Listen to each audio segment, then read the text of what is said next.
जय हिंद. नमस्ते विद्यार्थी प्राध्यापक मित्रांनो. मिस्टर अक्षय बेळे SPPU एक्झाम अपडेट या यूट्यूब चॅनलमध्ये आपणा सर्वजणांचं स्वागत आहे.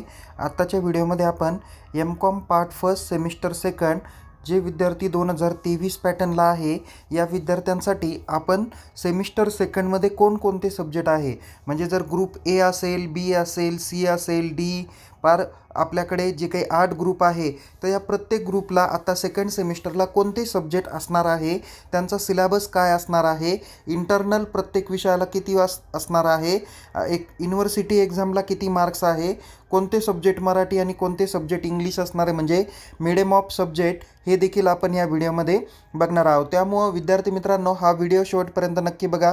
आवडल्यास या व्हिडिओला लाईक करा, शेअर करा. अधिक माहितीसाठी आपण आपल्या यूट्यूब चॅनलला सबस्क्राईब करायला विसरू नका. तसेच तुम्हाला लवकरच आपण जसे सेमिस्टर फर्स्टमध्ये आपण सब्जेक्ट वाईज क्वेश्चन पेपरचे पॅटर्न दिलेले होते, सो त्याच पद्धतीने आत्ता देखील आपण MCOM पार्ट फर्स्ट सेमिस्टर सेकंडसाठीचे काही क्वेश्चन पेपरचे पॅटर्न तुम्हाला लवकरच देणार आहे, जेणेकरून तुम्हाला अभ्यासाला सुरुवात करता येईल. तर ओके, तर विद्यार्थी मित्रांनो, हा व्हिडिओ शेवटपर्यंत नक्की बघा. जर आपल्याला काही महत्त्वाचे डाऊट्स असतील तर निश्चित मला तुम्ही चॅट बॉक्समध्ये विचारा. आणि तुम्हाला या सिलेबस कॉपीची जी PDF आहे ती अजून विद्यापीठाच्या वेबसाईटवर अपलोड केलेली नाही आहे. त्याच्यात जास्त काही फरक असणार नाही आहे. फक्त एक जो काही शेवटचा फील्ड व्हिजिट किंवा ऑन जॉब ट्रेनिंग हा जो काही विषय आहे त्या बाबतीत आणखीन विद्यापीठाची चर्चा करणं अपेक्षित आहे. त्याच्यामुळं ती चर्चा होईल आणि त्याचा जो काही एकत्रित सिलेबस असेल तो विद्यापीठाच्या वेबसाईटवर लवकरच अपलोड केला जाईल. पण आत्ता आम्हाला जे काही वरिष्ठ अधिकाऱ्यांकडून किंवा ज्यांनी सिलेबस डिझाईन केलेला आहे त्यांच्याकडून जे काही माहिती भेटलेली आहे त्या सिलेबसच्या बाबतीत इथं तो सिलेबस आत्ता मी तुम्हाला शो करणार आहे. आता बहुतेक कॉलेज स्टार्ट झालेले आहे आणि त्या बाबतीत टीचिंग पण चालू झालेलं आहे. तर तुम्हाला त्या बाबतीत वेल ॲन ॲडव्हान्स माहिती व्हावी या अनुषंगाने त्याची जी काही PDF आहे ती देखील आपण या ग्रुपमध्ये टाकणार आहोत. तर आपण बघणार आहोत की नेमकी त्यांचा सिलेबस कशा पद्धतीने असणार आहेत. तर ओके, पण सगळ्यात अगोदर आपण ग्रुप वाईज काय करूया, सब्जेक्टची लिस्ट बघूया. बघा विद्यार्थी मित्रांनो, इथे तुम्हाला ग्रुप वाईज मी सब्जेक्टची लिस्ट दाखवलेली आहे. थोडंसं झूम करून तुम्ही जर का बघितलं तर ते तुम्हाला या ठिकाणी दिसून येईल. बघा, पहिला जो काही सब्जेक्ट आहे, आता हा मी ग्रुप एचे सब्जेक्ट तुम्हाला रीड करून दाखवतो. ग्रुप ए आहे advance accounting and taxation. So यामध्ये पहिला जो सब्जेक्ट आहे तो कंपल्सरी सर्वांना आहे. फायनान्शियल ॲनालिसिस अँड कंट्रोल, याचं मीडियम इंग्लिश राहणार आहे. इंटरनल 30, युनिव्हर्सिटी एक्झाम 70, एकूण 100 मार्कासाठीचा 4 क्रेडिटचा सब्जेक्ट आहे. दुसरा विषय आहे स्ट्रॅटेजिक मॅनेजमेंट. हा सब्जेक्ट देखील इंग्लिश आणि मराठी या दोन्ही लँग्वेजमधून अवेलेबल आहे. तुम्हाला ज्या लँग्वेजमधून पेपर द्यायचा आहे त्या लँग्वेजमधून तुम्ही पेपर देऊ शकता. याच्यासाठी सुद्धा इंटरनल 30, युनिव्हर्सिटी 70, टोटल 100 मार्कासाठीचा हा पेपर असणार आहे. तिसरा सब्जेक्ट आहे business tax assessment and planning.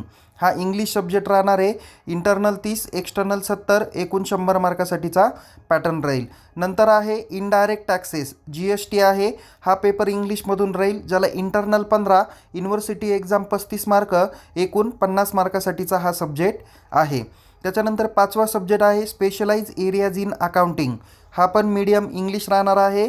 Internal 30, university exam 70, एकूण 100 मार्कासाठीची हा विषय राहणार आहे. त्याच्यानंतर तुम्हाला पुढं आहे ऑन जॉब ट्रेनिंग और फील्ड प्रोजेक्ट. या दोघांपैकी एक तुम्हाला चॉईस करायचा आहे आणि त्या पद्धतीने तुम्हाला त्याचं काम करायचं आहे. याच्यामध्ये सुद्धा शक्यतो तरी 30-70 आणि 100 राहू शकतं किंवा 50-50 असा देखील पॅटर्न असू शकतो. तो ऑलरेडी ज्यावेळेस डिक्लेअर होईल त्याच्या बाबतीत सेपरेट व्हिडिओ काढून तो आपणाला सांगितला जाईल. त्याच्यामध्ये तुम्हाला इंटरनल 50 असतो किंवा 40चा देखील पॅटर्न असू शकतो, 40-60 किंवा शक्यतो तरी 30-70च असू शकणार आहे. पण त्याच्या बाबतीतलं एक सेपरेट एक्सप्लेनेशन आपण ऑलरेडी सेपरेट व्हिडिओच्या माध्यमातून करणार आहोत. या ठिकाणी हा जो काही इंटरनल एक्सटर्नलचा भाग आहे तो विचारात घेऊ नका, कारण हा प्रोजेक्ट रिपोर्टच्या बाबतीतला भाग आहे. याची जी काही परीक्षा आहे ती इंटरनल लेवलला घेतली जाईल, विद्यापीठ लेवलला घेतली जाणार नाही. त्याच्यामध्ये सुद्धा इंटरनल आणि एक्सटर्नल असे 2 कॉलम असतात.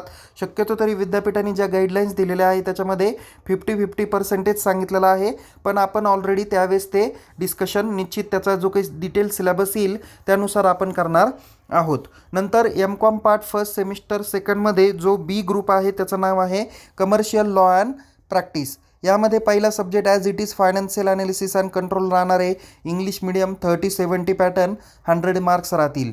दुसरा आहे स्ट्रॅटेजिक मॅनेजमेंट इंग्लिश आणि Marathi option internal 30, university exam 70 marks, total 100 marks. पुढे आहे laws relating to copyrights and design English आणि मराठी असे दोन्ही लँग्वेज राहतील. 30-70 मार्क्सचा पॅटर्न राहील. नंतर लॉ ऑफ आर्बिट्रेशन इंग्लिश आणि मराठी पॅटर्न राहील. याच्यामध्ये 15 मार्क इंटरनल, 35 मार्काची युनिव्हर्सिटी एक्झाम, एकूण 50 मार्कासाठीचा हा सब्जेक्ट असणार आहे. नंतर आहे E security and cyber law, हा देखील इंग्लिश आणि मराठी सब्जेक्ट राहील. त्याच्यामध्ये इंटरनल 30, युनिव्हर्सिटी एक्झाम 70, असे मिळून 100 मार्कासाठीचा हा पॅटर्न राहील. आणि यांना देखील ऑन जॉब ट्रेनिंग किंवा फील्ड प्रोजेक्ट राहील. त्या बाबतीत आपण सविस्तर चर्चा करू. पुढचा आहे C group advance cost accounting and cost system. बघा विद्यार्थी मित्रांनो, मी तुम्हाला हे सब्जेक्ट देण्यापाठीमागचं कारण काय आहे की विद्यार्थी M.Com आहे, पण त्यांना जर का सांगितलं आपण की तुम्ही तुमच्या सब्जेक्टचे नेम लिहून द्या किंवा ॲटलिस्ट सांगा तरीसुद्धा जवळजवळ 70% विद्यार्थ्यांना ते सांगता येणार नाही आहे. त्याच्यामुळे विद्यार्थी मित्रांनो, तुम्ही आत्ता PGला आहात, चांगल्या पद्धतीने अभ्यास करा, जेणेकरून तुम्हाला भविष्यात देखील त्याचा चांगला फायदा होईल. म्हणून हे एक जनरल माहिती असावी या कारणास्तव मी हा व्हिडिओ बनवलेला आहे. याच्यामध्ये सी ग्रुपवाल्या विद्यार्थ्यांसाठीचा पहिला सब्जेक्ट आहे फायनान्शियल ॲनालिसिस अँड कंट्रोल, हा इंग्लिश मीडियम 30-70 पॅटर्न राहील. दुसरा आहे स्ट्रॅटेजिक मॅनेजमेंट इंग्लिश आणि मराठी मीडियम 30-70चा पॅटर्न राहील. नंतर जे काही पुढचे 3 सब्जेक्ट आहेत ते स्पेशलायझेशन रिलेटेड असतील, जसं की ॲप्लिकेशन ऑफ कॉस्ट अकाउंटिंग, यामध्ये इंग्लिश मीडियम आहे 30-70चा पॅटर्न 100 मार्क्स राहतील.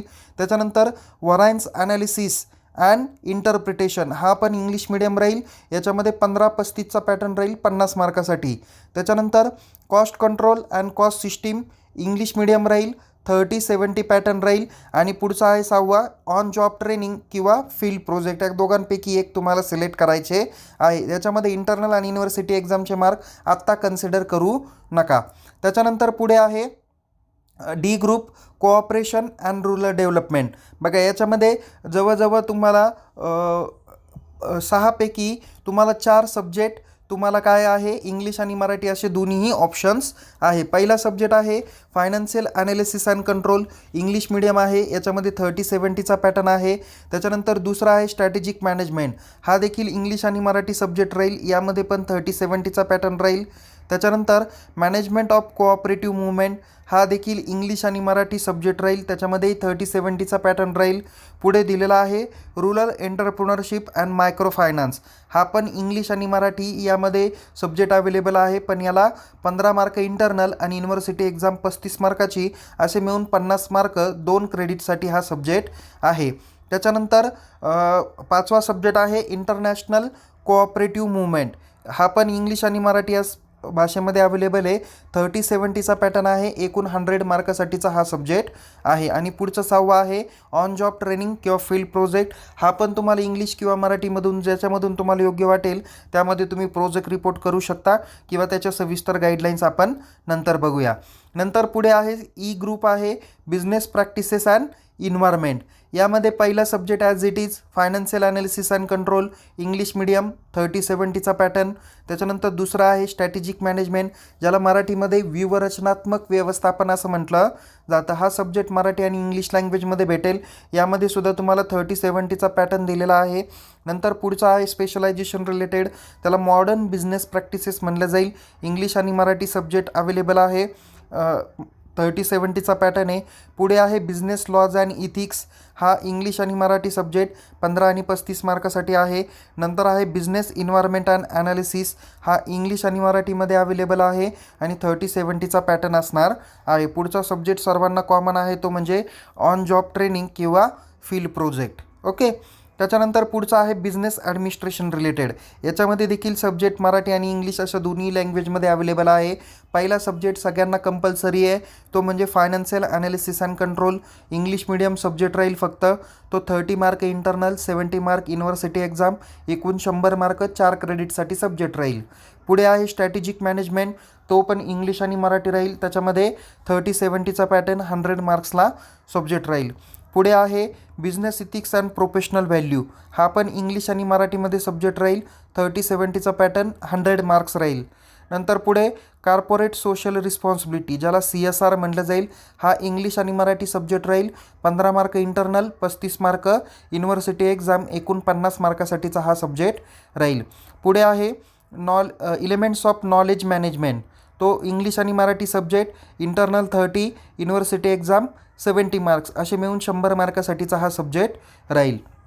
नेक्स्ट आहे तुमचं ऑन जॉब ट्रेनिंग किंवा फील्ड प्रोजेक्ट. ओके, त्यानंतर पुढचा ग्रुप आहे G ग्रुप, ज्याला आपण ॲडव्हान्स बँकिंग अँड फायनान्स म्हणतो. यामध्ये सुद्धा टोटल 6 सब्जेक्ट राहणार आहे. त्यातील पहिला subject financial analysis and control, English medium राहील, 30-70चा पॅटर्न राहील. पुढे स्ट्रॅटेजिक मॅनेजमेंट, इंग्लिश आणि मराठी मीडियम, 30-70चा pattern. Next banking laws and practices, English आणि Marathi subject, internal 30, university exam 70, एकूण 100 मार्क्स. नंतर आहे पुढचा banking product and services, English आणि मराठी मीडियम राहील, 15 आणि 35चा पॅटर्न राहील, एकूण 50 मार्कासाठीचा हा सब्जेक्ट राहील. नेक्स्ट आहे मॉनिटरी पॉलिसी, हा पण इंग्लिश आणि मराठी सब्जेक्ट राहील, इंटरनल 30, युनिव्हर्सिटी एक्झाम 70, एकूण 100 मार्कासाठीचा हा विषय असेल. नेक्स्ट आहे 6वा सब्जेक्ट, तो म्हणजे ऑन जॉब ट्रेनिंग किंवा फील्ड प्रोजेक्ट. दोघांपैकी एक तुम्हाला निवडायचा आहे. एकूण 100 मार्काला 4 क्रेडिटला देखील हा सब्जेक्ट आहे. आणि शेवटचा ग्रुप आहे ॲडव्हान्स मार्केटिंग, यामध्ये देखील 6 सब्जेक्ट आहे. पहिला subject financial analysis and control, English medium राहील, 30-70चा पॅटर्न, एकूण 100 मार्क्स. नेक्स्ट आहे strategic management, English and Marathi medium, 30-70चा पॅटर्न, एकूण 100 मार्क्स. नेक्स्ट आहे public relations and corporate communications, यामध्ये इंग्लिश आणि मराठी मीडियम राहील, 30-70चा पॅटर्न, एकूण 100 मार्क्स राहतील. नंतर आहे ब्रँडिंग, हा पण सब्जेक्ट इंग्लिश आणि मराठी राहील, बट याला 15 मार्क इंटरनल, युनिव्हर्सिटीची एक्झाम 35 मार्क, असे मिळून 50 मार्कासाठीचा हा सब्जेक्ट राहील. पुढे आहे सर्व्हिस मार्केटिंग, यामध्ये इंग्लिश आणि मराठी सब्जेक्ट राहील, त्यामध्ये 30-70चा पॅटर्न राहील, एकूण 100 मार्कासाठीचा सब्जेक्ट राहील. आणि शेवटी आहे ऑन जॉब ट्रेनिंग किंवा फील्ड प्रोजेक्ट, हा पण इंग्लिश 30 आणि युनिव्हर्सिटी एक्झाम 70, असे मिळून 100 मार्क्ससाठीचा हा सब्जेक्ट राहील. ओके, तर विद्यार्थी मित्रांनो, या पद्धतीने तुम्हाला आपण ग्रुप वाईज सब्जेक्टची लिस्ट या ठिकाणी टाकलेली आहे. सिलेबस जो काही आहे तो देखील आपण इथे त्वरित बघण्याचा प्रयत्न करूया. बघा विद्यार्थी मित्रांनो, इथे ही जी काही सब्जेक्टची PDF दिलेली आहे ती जवळजवळ 69 पानांची PDF आहे. ती ऑलरेडी मी काय करणार आहे, गुगल ड्राईव्हला टाकून त्याची लिंक ॲटलिस्ट मी काय करतो आपल्या डिस्क्रिप्शन बॉक्समध्ये देतो किंवा टेलिग्राम चॅनलमध्ये आपण ही PDF शेअर करणार आहोत. त्याच्यानंतर इथे बघा तुम्हाला कोणता सब्जेक्ट किती मार्काला आहे त्याची डिटेलमध्ये लिस्ट दिलेली आहे. ही लिस्ट जर का आपल्याला कन्फ्युजन करणारी असेल तर आता मी जी काही तुम्हाला सब्जेक्टची PDF दिली त्याचा तुम्ही व्हिडिओमध्ये पॉज करून काय करू शकता, स्क्रीनशॉट काढू शकता. बघा इथे आता मी प्रत्येक सब्जेक्ट तुम्हाला सांगणार नाही आहे की ऑलरेडी त्याचा प्रत्येक टॉपिक वाईज मी सांगण्याचा प्रयत्न करणार नाही आहे. बट या ठिकाणी तुम्हाला सब्जेक्ट प्रत्येक याच्यामध्ये 4-4 सब्जेक्ट दिलेले आहेत. मार्केटमध्ये त्याचे लेटेस्ट बुक आत्ता अवेलेबल झालेले नाही आहे, लवकरच त्याचे बुक्स होतील. तुम्ही बुक स्टॉलमध्ये त्याची मागणी करा, ते तुम्हाला बुक्स अवेलेबल करून देतील. इथे ही सगळ्या सब्जेक्ट वाईज काय आहे सिलेबसची PDF आहे, ही ऑलरेडी मी आपल्या टेलिग्राम चॅनलमध्ये शेअर करणार आहे. तुम्ही त्या ठिकाणातून काय करा, ती PDF चेक करा. ओके, प्रत्येक याच्यामध्ये 4-4 सब्जेक्ट दिलेले आहेत, ते तुम्ही काळजीपूर्वक बघा आणि त्या पद्धतीने अभ्यासाला सुरुवात करा. याच्यात फक्त सगळ्यात शेवटी तुम्हाला जे सर्व्हिस मार्केटिंगचं सब्जेक्ट आहे त्याची कॉपी दिलेली आहे. बाकी प्रोजेक्ट रिपोर्ट बाबतीत आणखीन काही सांगितलेलं नाही. त्या बाबतीत सेपरेट एक परिपत्रक येईल किंवा सेपरेट त्याचा सिलेबस राहील, तो आपण देखील ग्रुपला शेअर करू. त्याच्यामुळे विद्यार्थी मित्रांनो, तुम्हाला सावित्रीबाई फुले पुणे विद्यापीठांतर्गतल्या जे काही विविध उपक्रम, विविध अभ्यासक्रम, ॲडमिशन, तसेच स्पर्धा परीक्षा, अशा संपूर्ण विषयांबाबतीत जर का तुम्हाला वेळोवेळी अपडेट द्यायचे असतील, मिळवायचे असतील, तर निश्चित तुम्ही आपल्या यूट्यूब चॅनलला सबस्क्राईब करा आणि टेलिग्राम चॅनलमध्ये सहभागी व्हायला विसरू नका. आणि दिवसभरातले मॅसेज तुम्ही काळजीपूर्वक तिथे बघत चला. एक मॅसेज कधीही डबल त्या ठिकाणी टाकला जात नाही.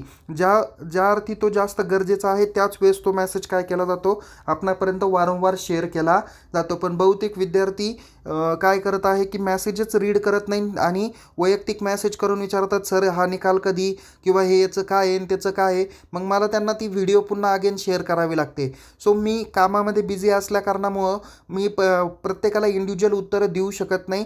तुमच्या हितासाठी जी काही माहिती आवश्यक असते ती ऑलरेडी मी यूट्यूबच्या माध्यमातून आणि टेलिग्राम चॅनलच्या माध्यमातून तुमच्यापर्यंत शेअर करत असतो. तुम्ही ती काळजीपूर्वक बघत जा. मी म्हणेल की या ठिकाणी तुम्ही स्टडी मटेरियलसाठी काय करा, एक तर इथे प्रत्येक ठिकाणी रेफरन्स बुक आणि जर्नलचे नावं दिलेले आहे, तुम्ही त्याचा देखील वापर करू शकता. किंवा मार्केटमध्ये तुम्हाला सक्सेस पब्लिकेशन किंवा निराली पब्लिकेशन किंवा प्रशांत पब्लिकेशन यांचे बुक्स काय होतील, अवेलेबल होतील. ते बुक्स अवेलेबल झाल्यानंतर ते बुक्स घ्या.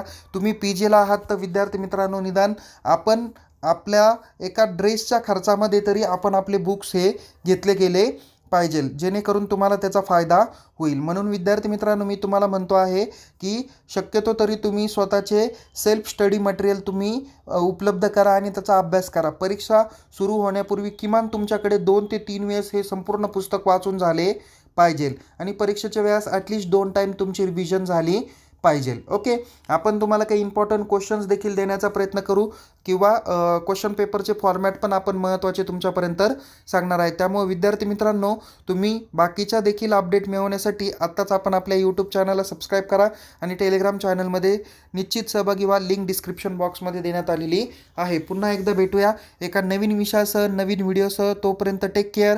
जय हिंद. धन्यवाद.